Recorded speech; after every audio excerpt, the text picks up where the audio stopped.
Good morning, guys. Happy Monday. Today is April 6th, 2020, and I know you're ready to get your week off to an awesome start. So let's jump right in to our morning routine. It always starts with our class promise, where we promise to be in control of our body, our voice, imagination, concentration, and cooperation. Even though we're not at school, we are still making that promise to ourselves and to each other every single day. Let's go ahead and stand up and make it together. Zippity-doo-dah, zippity-yay. My, oh my, what a wonderful day. Plenty of sunshine headed my way. Zippity-doo-dah, zippity-yay. Let's go ahead and make our class promise to each other.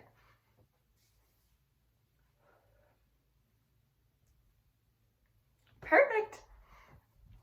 All right, do you guys like my Hercules shirt today? All right, we know April is National Poetry Month, so we are celebrating by reading a poetry read aloud every day and also talking about our word of the month. But let's go ahead and read our poem of the day. This one is from Where the Sidewalk Ends by Shel Silverstein. We love Shel Silverstein poetry in our class. And today I'm going to be reading The Peanut Butter Sandwich. This was one of my favorite poems when I was in second grade. I just remember loving this poem, and so I thought it would be awesome to share it with you guys. And I'm going to go ahead and let you look at that illustration. It's going to get a little crazy in this poem. Let's read it together. Peanut Butter Sandwich.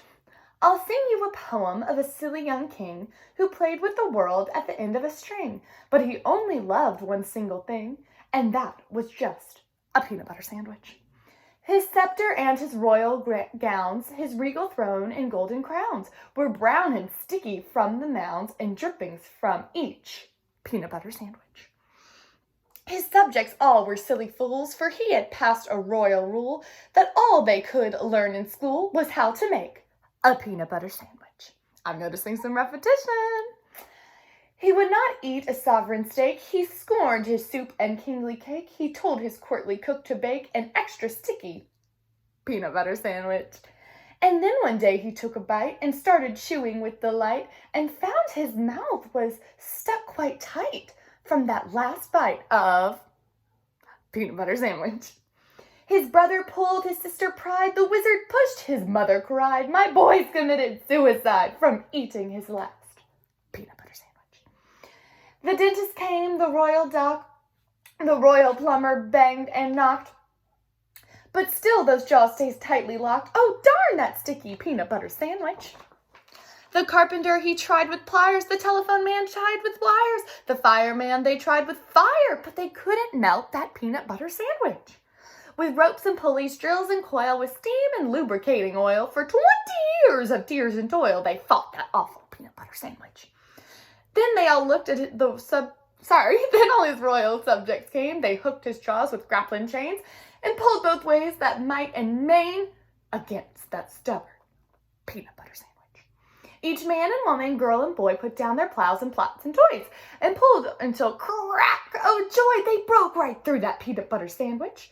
They puffed a puff of dust, a screech, a squeak, the king's jaw opened with a creak, and in his voice, so faint and weak, the first words that they heard him speak were, how about a peanut butter sandwich?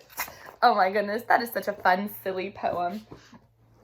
All right, our word of the month is confidence. And we've been talking about how we can show confidence in our own work, how poets show confidence, and also how we can inspire others to have confidence in themselves. So on Friday, we talked about things that you have a lot of confidence in and things that you may not have a lot of confidence in. So today, I want us to describe, what does confidence mean? In your own words, I want you to either write it down, do a brainstorm bubble, or discuss it with someone near you, what you think confidence means. So go ahead and pause this video and then talk about it with someone near you. So, what do you think confidence means?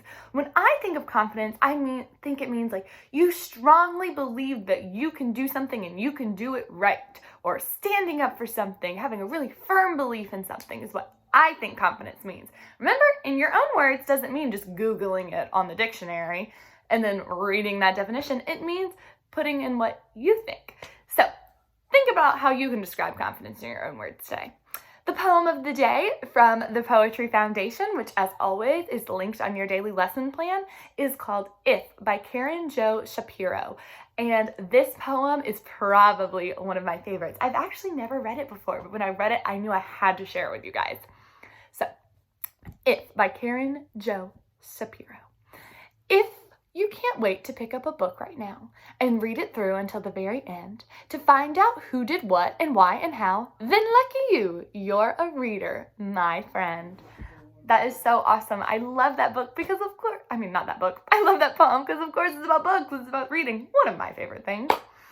Our Better Together challenge of the day for our Active Coping April is contact a neighbor or a friend and offer to help them. So while we're all stuck inside and we can't really go out and play with our friends or play with our neighbors, how can you maybe make a telephone call, FaceTime, send a letter, a neighbor or a friend and offer to help them? I know I called Miss Crystal yesterday and asked how I could help her.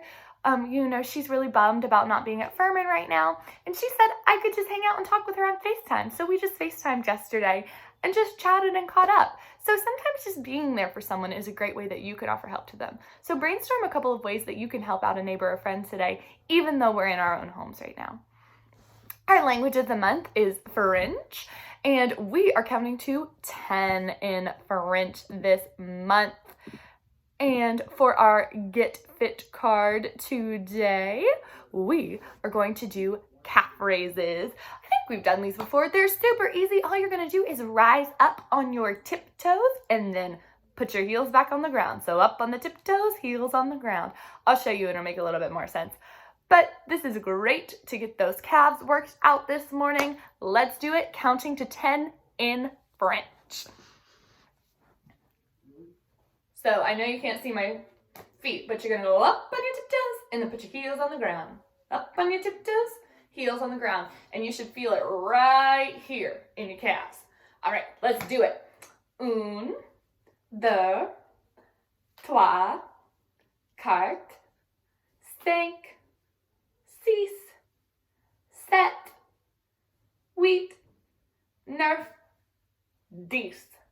Very good, you guys. I feel that in my calves. That is a great thing to do if you're just standing around. Go up on those tiptoes and you'll get awesome leg workout. All right, guys, I hope you have a great start to your day filled with lots of learning, lots of books, and of course, lots of love. Know that I love you so much, and I will see you in my next video. Bye, guys. Have a great day.